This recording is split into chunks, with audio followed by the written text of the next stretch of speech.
coming in second round pick, you feel this expectation and you feel this weight on you. And, I felt it, especially early last year. And as time has gone on, you're able to just kind of let go of that, especially with guys like Zach and John Bates, two of the best at what they do in this league. And so I know I understand it, but a lot of people outside the building don't get that.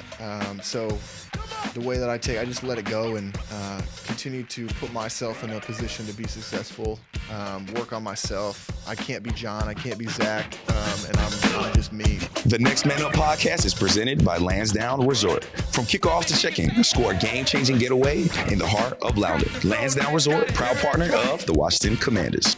Welcome into Next Man Up. I'm your host, Brian Colbert Jr. from here in the Big Bear AI Command Center studio. And our guest is in here for the very first time. Last time we had a whole other studio. He was a rookie. Now he's a year two guy. Welcome in our Next Man Up, Ben Sinnott. What up, brother? Thank you. I appreciate it. It's a pleasure. It's great having you here, man. Like I said, this is year two for you. What's been different so far, in your opinion, for year two for Ben Sinnott? Yeah, I think just the confidence going into this year, having a year under your belt. That first year, you're kind of thrown into that fire a little bit with the draft prep and where you're going to end up in the draft. And you got to move across the country, a lot of that. So just not having an off season, this year I was able to reset, got married. So yeah, congrats, brother. Appreciate it. So just time away, and you kind of learn a thing or two going through a year, how things work, what people expect of you, and going into this year, just so much more confident. Games slowing down, and just time on task and putting in the work on the grass is what's really helped. And your rookie year, you're coming in with new coaching staff, new regime. There's a lot of things that change. When you look back at your rookie year, what stands out to you? It was such a blur. But as far as that, just the culture of the team here. I'm so lucky. I'm so blessed to be with guys and coaches like I am here.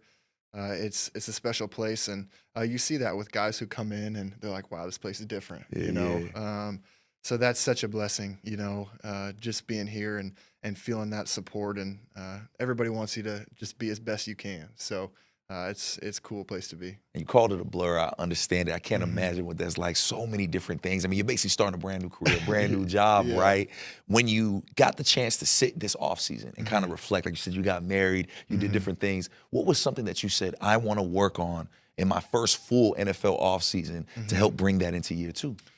I think the big one, I guess, technical standpoint on the field, just efficiency at the top of my routes, and as far as the run game, just keeping a grounded base on contact.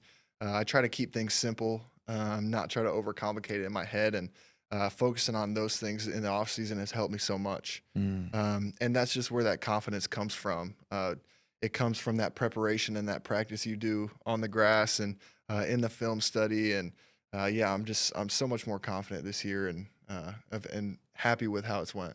Unfortunately for you, you're coming into a situation where you get to be behind one of the best to ever do it in a Zach Ertz, man. What have you been able to learn from him? Because I know it's not just vocal learning, it's watching, it's seeing the preparation. What are those things you took from Zach Ertz? Yeah, I think the biggest thing is just the consistency of how he operates off the field. You can walk in on a Monday, he's going to be in the exact same spot every single Monday doing the exact same thing. So that consistency off the field and being able to build that routine has helped me so much. And that's not even asking him questions, that's just seeing how he operates and being able to learn from a guy like that, and future Hall of Famer, and for sure, a guy who has done just about anything you want to do in this league from a tight end standpoint. So I just kind of sit back and watch, and you see how he operates, and I'm able to build my own routine. We're different players, we're different people, so I take that, but also put my own spin on it. And it's been such a joy to be able to watch him and see him do his thing, man. It's so impressive. And you could tell how much Zach Ertz meant to this locker room when he did go down with that injury. Having a great year, continuing to break records, jump Shannon Sharp in the tight end rankings, man. It was just crazy to see. And then you just see that emotion hit across the board when he goes down, man. How did that affect you, somebody that has been watching him? That's probably like watching Superman get hit with kryptonite, I'm sure. I know, especially with what he was doing at his age. The way he handles his recovery, and the way that he handles his business from getting his body right every Sunday.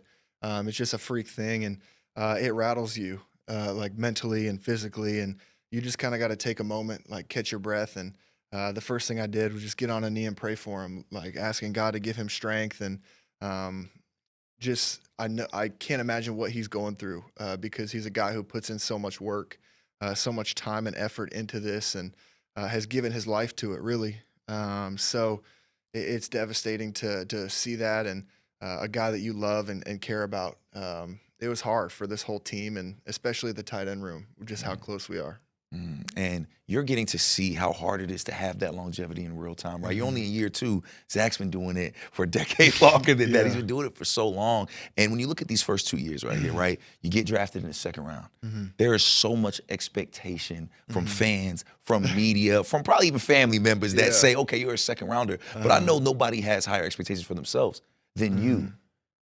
How do you deal with the times when you don't necessarily meet that expectation or things, the dream doesn't go exactly how you wanted? It's a dream to be in the NFL, but I know that a lot of times when you're dreaming, things are sometimes maybe a lot more green than they actually will be in real time because it's a grind, it's a journey. Yeah. Coming in, second round pick, you feel this expectation and you feel this weight on you. And I felt it, especially early last year. And as time has gone on, you're able to just kind of let go of that, especially with guys like Zach and John Bates, 2 of the best at what they do in this league. And so I know I understand it, but a lot of people outside the building don't get that.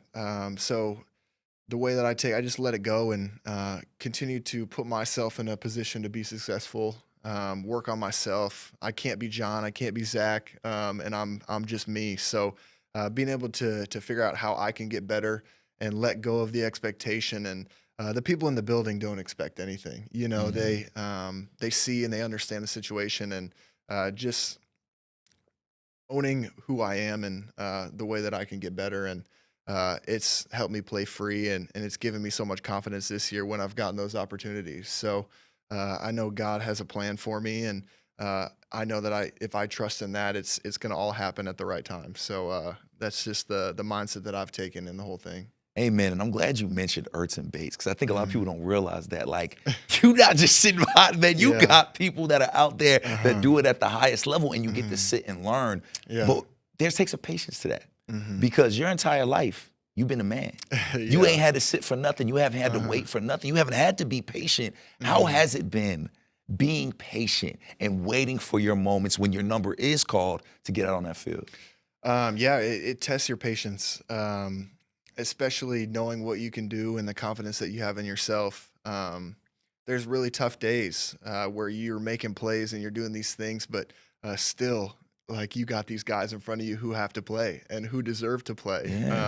And are doing the same thing. So it's definitely hard. It tests your patience, but like I said, I am able to just trust in the plan God has for me, which is such a blessing. And I definitely just rely on my faith to get through that, and trust in the process that I've set before myself to get better, So it's tough sometimes, but I just am continuing to trust in that, and improving every day, and just waiting and taking advantage of those opportunities. And it's not just the stuff that happens in this building, because you are human. You have life, right? You're a husband now. There's a bunch of different things. How would you say you've managed to make the most of your downtime when Ben Sinnott is not the football player, the bruiser out there? How are you spending your downtime to keep level and just, keep yourself right? It's important to step away from the game every once in a while, and I love to spend time with my wife. We watch TV shows all the time. I'll play video games, call my friends, call my parents and family, and just really escape. And that just continues to reset me and allow me to get back to football when it's time to go. And I think it's such a good thing to have that balance mentally, physically, spiritually, and just let things go and take a second to step back and reset a little bit. And you learn these things. You've learned how to be patient. You've been waiting for your moment. And sadly, with injuries comes a chance for you to get on that field a little more, comes for a chance for you to get some more moments. How ready are you right now for these moments, man. We saw you have a big play, and I'm telling you, me, Tanner Bremis from Washington, we're like, there you go. There's that athleticism we know is there. 100%. How great has it been to be able to just be ready for this moment? And because your number's going to be called a lot more. Yeah, 100%. It's been such a blessing. And that's just the thing. It's like you never know with this game and how physical it is. You're one play away at all times. So it doesn't change the way that I prepare, the way that I go about my business. But I'm obviously going to have more opportunities and looking forward to just making the most of them. And it's just cool to see the support of my coaches and my teammates when that happens. And obviously you don't want it to happen the way it did, but it is a moment that I'm looking forward to these next few weeks and going to make the most of it. And it's crazy to think we're ending the season with all NFC East games. We know how important that is. We know how important this Philly game is for your boy Zach Ertz. I know he comes into those Philly games ready to make an impact, but I got a feeling Ben Sinnott's coming into this Philly game ready to make an impact not only for yourself, but for your brother that's watching on the sideline. Is that true? Yeah, 100%. We all know the passion and emotion he feels with that organization, spending time there. So we got to do him a solid and have the tight ends turn up against them. So, I'm excited for that opportunity. Obviously, a lot of fuel and passion with the NFC East and such a big rivalry. I know it's weird you get a team twice in 3 weeks, so you're going to know each other. And it's cool to have that kind of chess match and able to just know the opponent and just get after them and see who is the best at the end. So I'm excited for it. Obviously means more. Yes, sir. Always going to mean more, Ben. We appreciate your time, man. Thank you, man. Thank you for your patience. We're excited to see you get those more opportunities, man. I have no doubt you're going to make the most of it. Commanders family, our next man up, Ben Sinnott. Year 2, guys. Crazy to think about. You're getting old now, man. I know. I appreciate your time, buddy. Thank you. Commanders family, we hope you have been enjoying Next Man Up. But before we go any further, we have to pay some bills. Now, Events DC is a proud partner of the Washington Commanders. Events DC is the premier host of meetings, entertainment, sporting, and cultural events in the nation's capital. From the Walter E. Washington Convention Center to Care First Arena, we create experiences that entertain, employ, serve as an economic engine, and elevate guests from around the world. See how we make DC happen at eventsdc.com. Hey, Marylanders. Play multi-match from the Maryland Lottery, Maryland's only in-state jackpot game. A $2 ticket gives you a chance to win a jackpot starting at $500,000. Drawings Mondays and Thursdays. And remember, please play responsibly. They say your work defines who you are. Monday through Friday, 9 to 5, you are clocking in. But what happens on the weekend? What happens to your time? You could take it easy, or you could use your time to get better. In the U.S. Army, we think differently. Your time should be used to improve the skills you do have, to learn some you don't, to push yourself in new ways, because it's those days that truly define who you are. That's how you make progress. That's how you make impact on the world around you. It's your time. How you spend it is up to you. It's your time, the U.S. Army Reserve. Commanders family, back to the show. For our next man up, we have a legend that currently sits 6th all-time in sacks for Washington. He's a bad man. Looks like he could still play another 3-4 seasons right now. Welcoming in Ken Harvey to Next Man Up. How you doing, bro? I'm doing well, thank you. I appreciate the compliment. Every time you look at yourself and you get older. I may look like I can play, but in your mind, you can barely step out on the field. I'm good to go. Hey, sir, man, we appreciate you, man. I'm really excited to talk to you because getting these legends on and getting them to tell their stories is always so important for me, especially somebody like you who has made the DMV your home. You grew up in Austin, Texas. Probably grew up a Cowboys fan. I don't want to speak for you. Probably grew up around a lot of Cowboys fans, and you end up making this place home. I want to start there because I think it's so fly that so many of you legends that aren't from here, I'm not from here either, but we've made this place home. Why was it important for you to put your roots here and make the DMV home? Well, one, it was, it's a great place. The big time truth of it was that my wife doesn't like change of seasons, or she likes to change the seasons.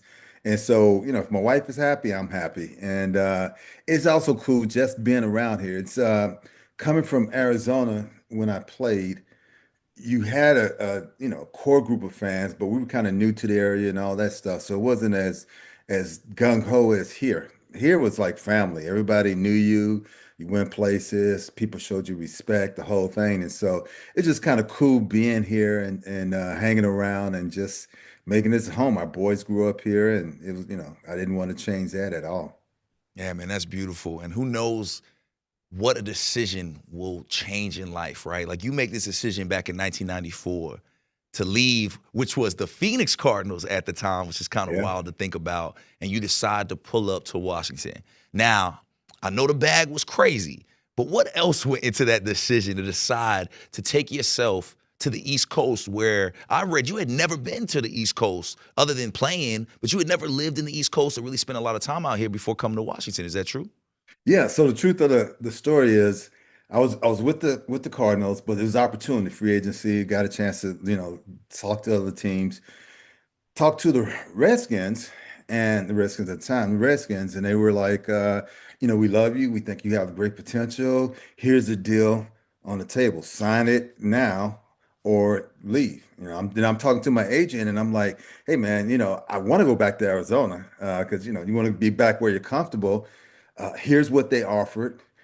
See if Arizona's going to match it. Arizona's like, well, we don't believe it, and we're not going to just go off of that. And I'm like, all right, I'm not going to be the one that's going to be caught up in the middle where Redskins pull it off the table. Arizona says, well, I never saw anything. And then you're stuck in the middle, and now you're trying to play this way. So we're like, you know what? If you start putting things on top of each other and say, what's going to be the best opportunity that I would have to do well?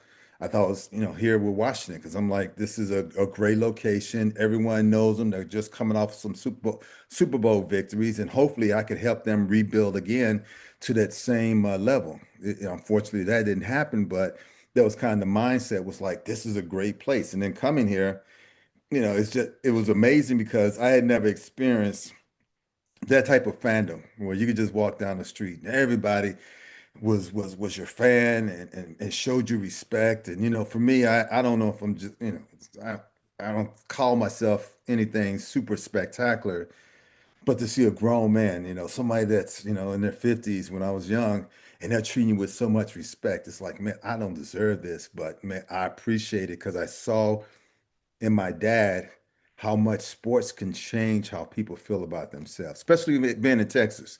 All of a sudden, you play sports, you're treated with more respect. You're treated with this and that. And those are people who are watching you are like, this is our opportunity, especially as African Americans. This is our opportunity to show that we are something, that we can make something of ourselves. And so it was just kind of an honor to be here. And then, you're looking at DC, all the stuff you saw on TV. I'm a big TV guy. This is like a dream come true. You get to see the Capitol, you get to see the White House, you get to see all that stuff. It was cool. And you mentioned the word respect. And when I look at you getting the second biggest contract in franchise history at the time from Washington, I don't know if there's any more sign of respect and how bad Washington truly wanted you. What did that mean to you? I understand everybody want to get that bag. Everybody want to get that money. It's always a beautiful thing, but it's a sign of your value and how much they valued you and how much they wanted you here. That had to have been a lot. Well, it meant a lot, but my mindset was like, if you gave me this contract, my job is to show you that either you undersold, you didn't, you could offer me more, or that you got your money's worth. That was kind of my mindset. I wanted them to know that it wasn't just a fluke type of thing, that they at least put a good investment in me and that I could show them, that it was worthwhile. And so hopefully I produced that here. I had a pretty good career here. Man, averaged nearly 8 sacks a season while you were here. That is not a small thing. Like I said, to start, you're sixth all time as far as sack leaders go for Washington. What about this place worked for you? What about this place brought out the best in you? So it's a couple of things. And I start off, I'll go back to Arizona. So in Arizona, I had tore my ACL and I also tore the rotator cuff in my shoulder. So both of those injuries at the time, were considered almost career-ending injuries.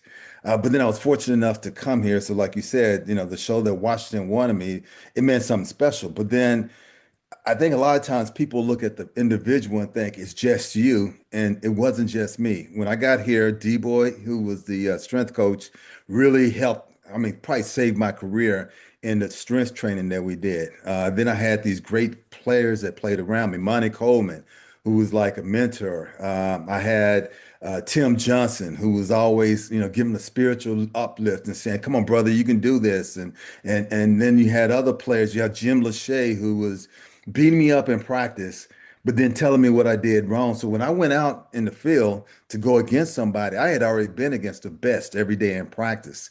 And so it was just, it was a cool feeling to be at least a part of it. And I wanted to hold up my end of it, but it was a cool feeling to know that it wasn't just you.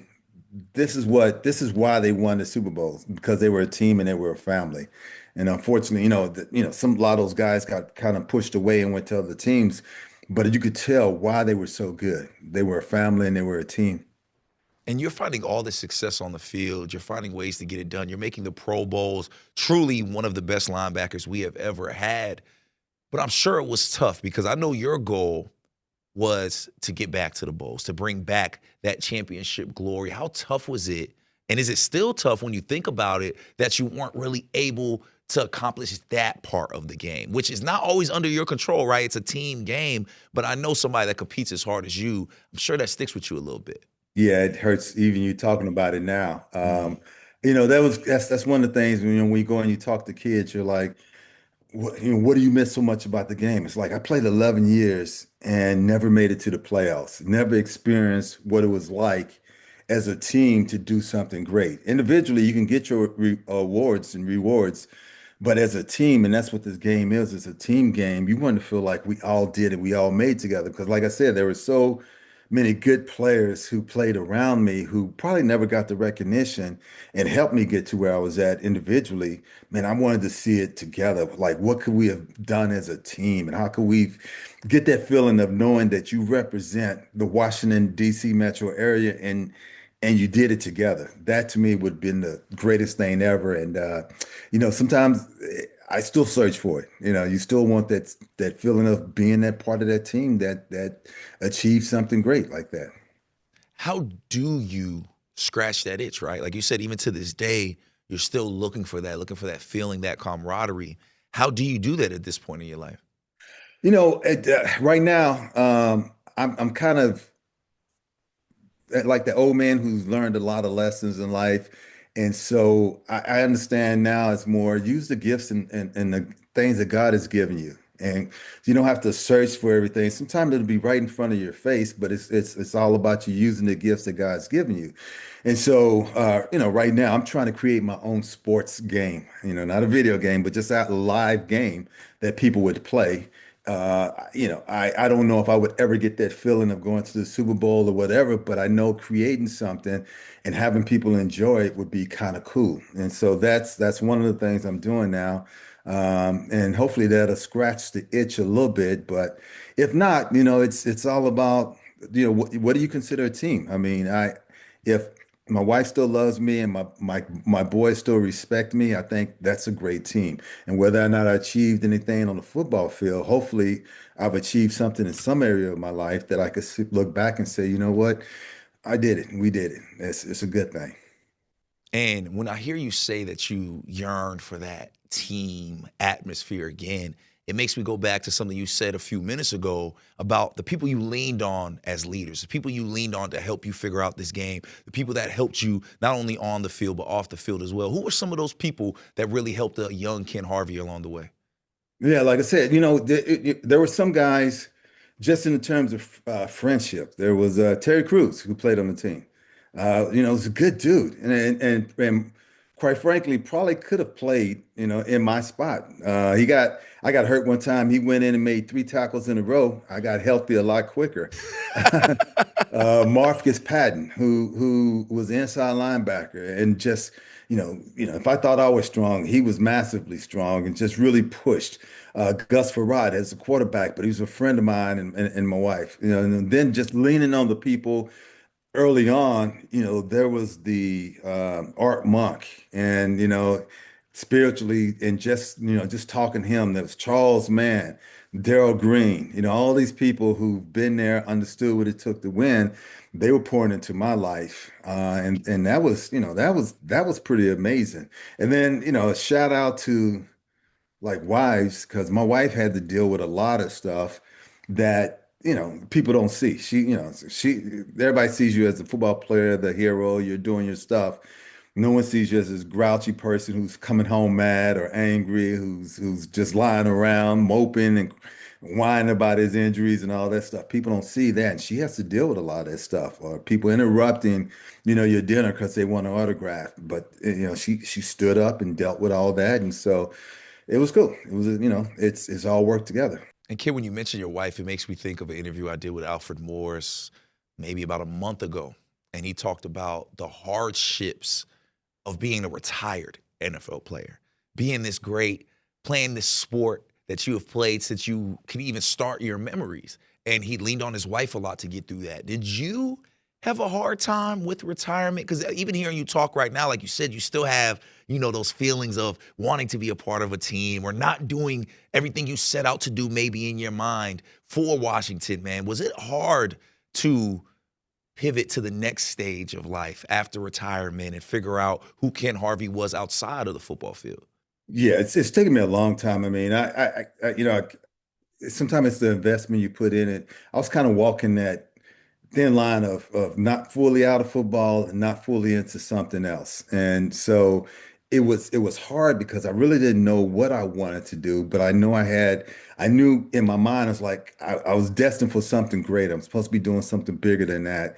But you're around this area, a lot of times you can live off of your environment and what people think and what they say about you. And you think, I'm supposed to be a government contract and do all the stuff that's in the government area or a good salesperson and all that stuff. Or people can't understand what you are for me as a creative person. And so, or maybe I don't fully embrace the creativity. And so you're kind of lost and you're stuck in limbo. So I always kind of look at, there's a story in the Bible, Exodus, talks about Moses. And I'm like, I've been wandering around the desert for 40 years and waiting to see that burning bush. And then ultimately, when you see the burning bush and you're standing there and, there's a part of Exodus 4:2 where God says, "What's in your hand?" He's talking to Moses, and Moses says, "The staff." And when I read that, I was like, you know what? Something as simple as a staff, where for Moses is tending sheep, is leaning on it to sleep. God's like, if you trust me, not that staff will not only lead the sheep, it's going to lead the people. It's going to lead millions of people. If you trust me, that staff is going to part the Red Sea. And I see that as trusting God with your gifts. And if you trust God with those gifts, then you can do some amazing things, but you have to fully believe in it and fully trust it. And so that's the journey I've been on, is just, through my own probably hard-headedness, is learning to say, embrace the gift that you have, whatever that is, and try to be the best you can at it. So that's where I'm at now. I love that you use that analogy. And if you don't mind me asking, what was your burning bush moment? What was that moment where you had to be reminded of the staff in your hand? Did you have a moment like that? So it was years ago. I was down. I mean, it's sometimes it's hard being the man, but then you're not achieving what you think you're supposed to achieve. So even though in front of everybody you look like you're all that, but deep down inside you feel like almost like an imposter. Like, why am I here? What am I doing? And I'm sitting there and I'm praying. And I'm like, God, what am I supposed to be doing? And I finally, I did a children's book. My first children's book was my boys, and Terry Crews did the artwork. And so I had looked at it again, and I'm like, you know what? It's just sitting there. This is a good book for people. I know the reason why I did it. And I'm praying to God, and I call up Terry, and he's now a movie star, and he's doing well. And I'm like, Terry, I want to do this book again, just to get it out. There are a lot of kids who probably need to see themselves as characters and do it. And it just all just started kind of piecing together. And Terry's like, I'll pay for everything. Let's get this thing done. Another friend of mine called up out of nowhere, and he's like, I got this augmented reality company, and we're going to, if you want to do something. And I was like, well, let's put the augmented reality with the children's book. And, things happen. And I was like, wow, man, that's the gift that I have. Um, then I started using. And then I had to get out of my own way, because then I was like, man, I don't want to be known just as a children's books writer. And so, fast forward to now, it's kind of like, be good at what you're good at. Don't worry about the title. Just understand that's the gift. So I think it's, sometimes we think it's a lightning bolt and a moment that's going to change everything. A lot of times it's a journey. And some of those lessons along the way are the very things that you use to make you, what you're supposed to do in the future. Ken, I appreciate you sharing that story because I think a lot of people forget, like especially somebody like you. Like I was just at a charity event with you, and you are just this massive presence, right? Massive smile. You're this big old dude, and I think people when they see that, especially on the field, and so much that you accomplish on the field, they forget about the human, about the things that the human has to go through. But I also like being in this position to remind you, man, what you played 74 games in the Burgundy and Gold. You ended with 41 and a half sacks. Again, that's sixth all time. So even though a lot of times the brain and our human side will let us know, hey, maybe we didn't do enough, maybe we left something on the table. Ken, I'm here to tell you, you didn't leave nothing on the table, brother. You can't control team success all the time, but what you did on that field while you were here in the Burgundy and Gold, you left it all on the field. And I truly feel like that's why you're so appreciated and so loved.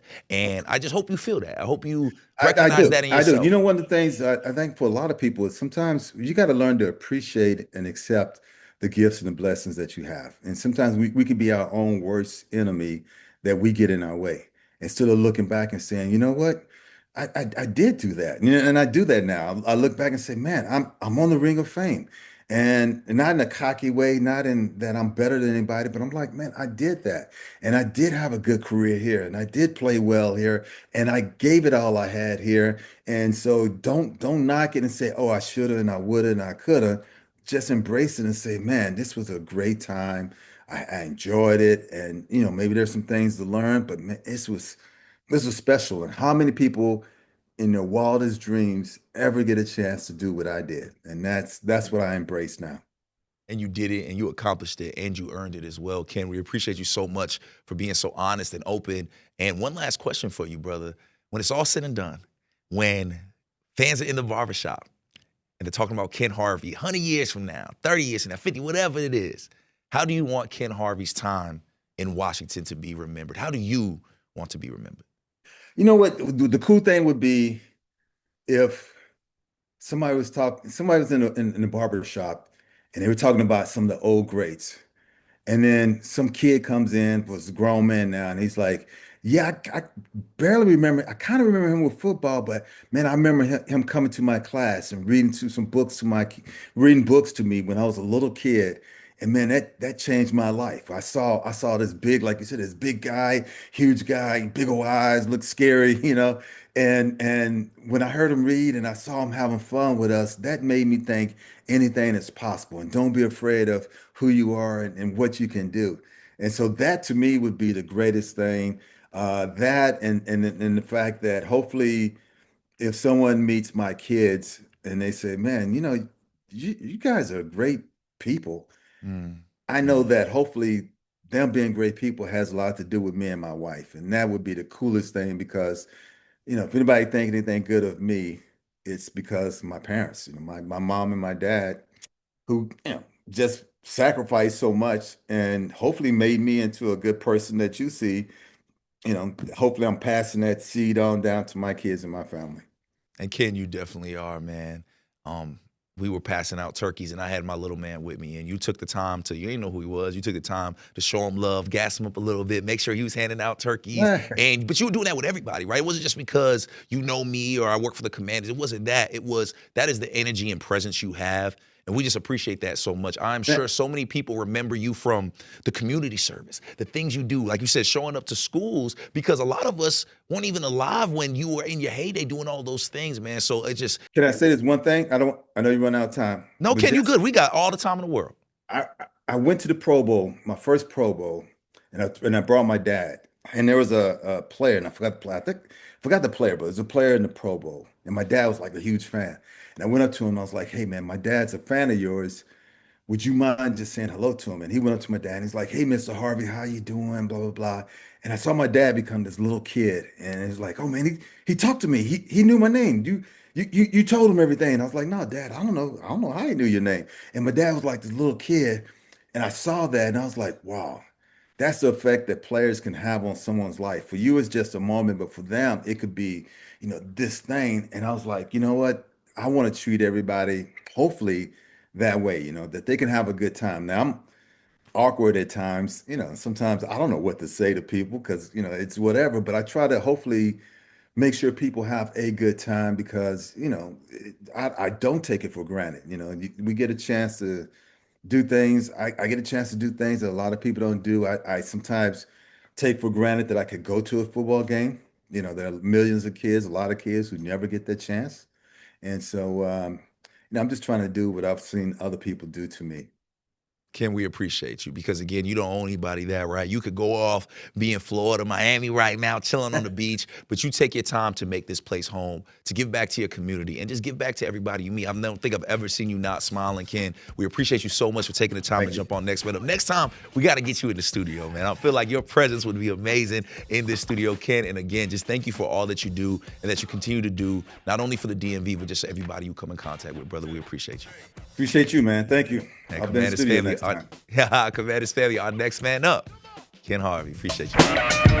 Commanders family, we hope you enjoyed this episode of Next Man Up. Remember, you can stream all of the Next Man Up episodes right now on the Commanders YouTube page or the audio wherever you get your podcast. Thank you so much for supporting the Next Man Up podcast. You've allowed us to be nominated for not one, but 2 People's Choice Podcast Awards, Best Male Hosted and Best Black Male Hosted Podcast. And that's all because of the best fans in the NFL. I appreciate y'all so much for supporting us. It's crazy to think we're already in season 3 of Next Man Up, and we have a lot more to go. So make sure to subscribe to the Commanders YouTube page so you don't miss any of our content. I'm Brian Coble Jr., and this is Next Man Up. This show was filmed at the Big Bear AI Command Center studio. Big Bear AI offers mission-ready AI for a rapidly evolving world, proudly protecting the Washington Commanders and its fans.